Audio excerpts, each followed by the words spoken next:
Imagine walking through a quiet Los Angeles neighborhood and stumbling upon a gruesome sight that would haunt you forever.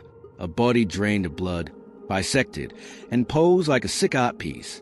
This was the horrifying reality of the Black Dahlia murder, a crime that has baffled investigators for decades. Do you remember the Black Dahlia case? Yes, I do. Yes, I remember it. Who was behind such a twisted and calculated act? Was it a brilliant surgeon with a dark side, or someone even closer to Elizabeth Short's? Life in this video will uncover the shocking details of the case, explore the chilling suspects, and reveal the latest leads that might finally solve this 70-year-old mystery. He was a brilliant man, a loving parent in many ways, but also, I'm sorry to say, a killer. Before she became the infamous Black Dahlia, she was Elizabeth Short, a young woman with big dreams. Born on July 29, 1924 in Massachusetts, Elizabeth was the third of 5 daughters to Cleo and Phoebe May Short. Elizabeth had a thing for Hollywood ever since she was a little girl. Her reenactment of movie scenes was so dramatic and captivating that people compared her to Deanna Dubin, the era's beloved teen actress. So it's only natural that she followed her passions. She moved to Los Angeles in July 1946. How was this well-connected Hollywood physician, the man behind one of the most gruesome unsolved homicides in American history? Many describe her as an aspiring or would-be actress.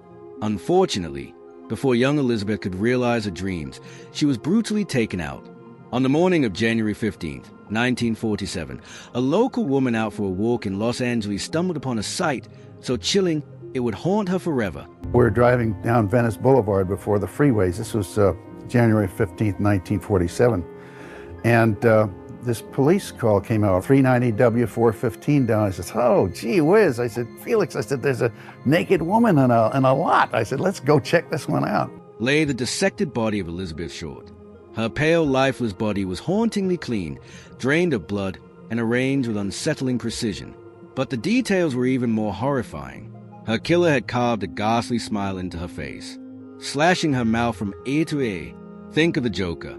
And it made one thing obvious to the investigators who would later work on her case. This wasn't just a homicide. It was a gruesome performance meant to shock and disturb. He was cut in half. It was done almost professionally. In fact, her body had been deliberately posed. Her upper half was positioned with arms raised above her head. The scene reminded some of artist Man Ray's 1934 photograph Miniato, as the relevant authorities were cold questions started floating in the air. Who could have orchestrated such a brutal yet meticulously staged crime? And what message were they trying to send? Young, beautiful victim. All this, during a time when serial killers weren't wanting rampant, it captured the public's imagination. According to many experts, only a surgeon could have taken her out. So the lab carried out background checks on the entire student body of a nearby USC medical school. Unfortunately, they were no closer to finding the culprit. A few half-baked theories were all that the police had. This killer was almost certainly male. It's likely that he knew Elizabeth Short. He had her birth certificate, and a lot of times these crimes are committed by somebody who knows the victim, and so they interrogated Robert Red Manley next, a married man who had an affair with Short and who also happened to be the last known person to see her alive. However, his alibi was held, leaving the police back at square one. But something interesting happened on January 24th. The culprit reached out.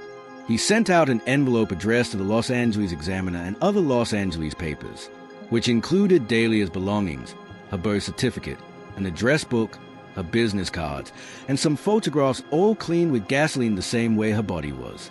We got some letters from the prime suspect, and the Examiner got the letters too. By God, not the police.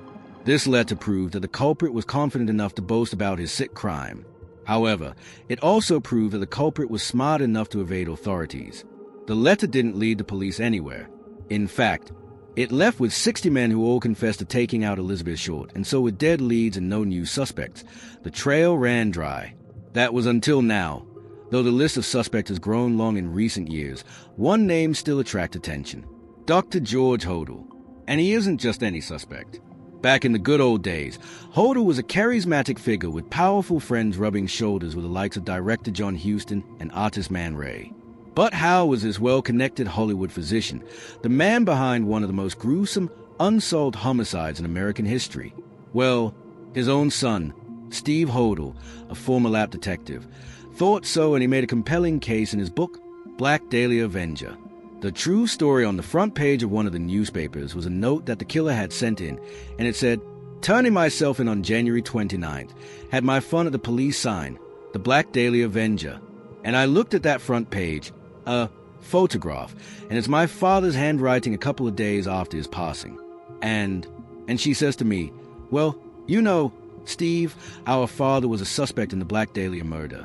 I said, "What the hell are you talking about, Tamer? Where is this coming from?"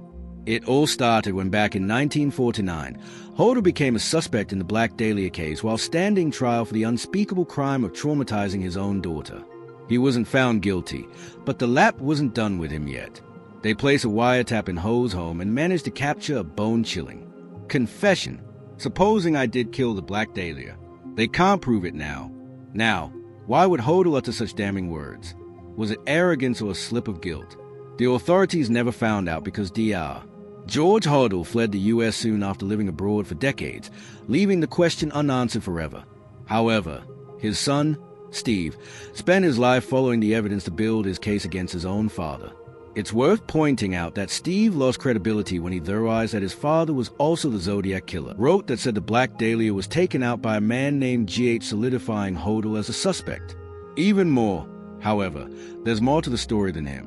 David Lampkin, a retired detective, worked on the case back when he was the head of the Los Angeles Police Department's Cold Case Unit in 2001.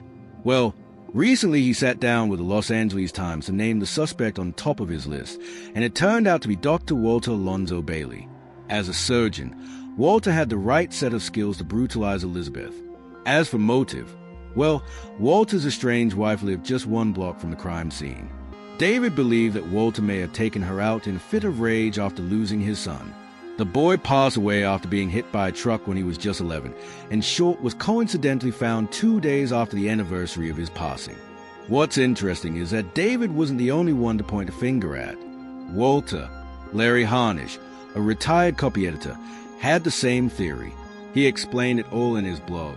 He was desensitized to blood, was comfortable with a knife, and although he had a medical degree, he did work with his hands rather than his brains.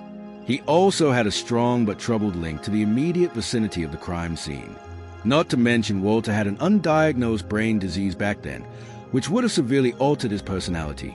However, years later, the authorities are yet to make something of these leads, and so as time passes, the hopes of finding the real culprit seem next to none. That's it for this one. Give us a like and let us know, will the Black Dahlia murderer ever be caught? Comment down your thought below.